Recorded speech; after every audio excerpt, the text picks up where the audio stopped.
The branches crunch with a ringing sound, reminding him that he is still in the woods. The crackling of centuries-old pillars echoed as the wind crashed in and brushed their crowns somewhere up there at high speed.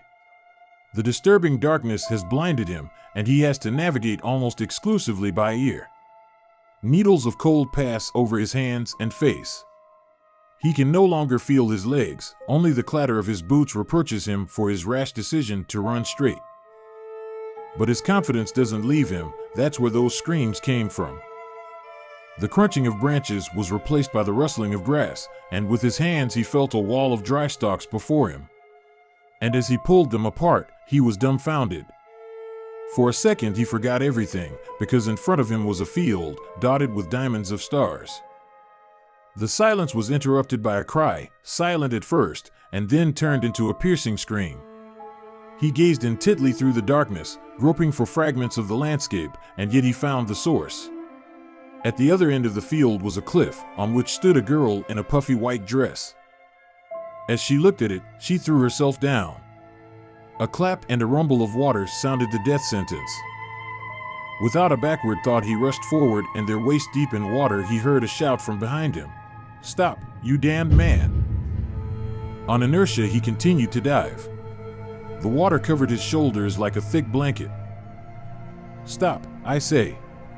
The cry echoed. He held his breath, ready to plunge, when suddenly there was a snap, a crunch. His head was enveloped in a searing sting. An orange-red brew, that's what the ajar eyes of his clouded consciousness gave out.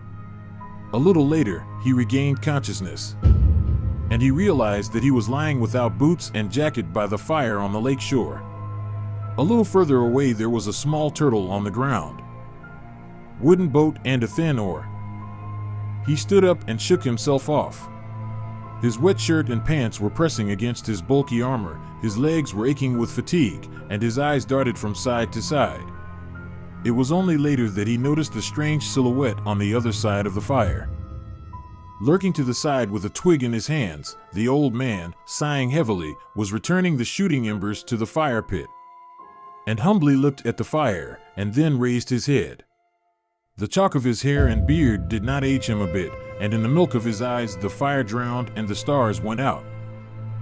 That was my inconsolable daughter. How long ago? It was a long time ago. The old man seemed to be reliving his memories. In a hoarse, trembling, weak voice, he continued, her boyfriend had gone on a spree back then, and she found out on her wedding day. The old man made a grimace of inhuman sadness and sorrow on his face. She had no face. She had no face at all. There was a road near the lake, and they rode there in a cart.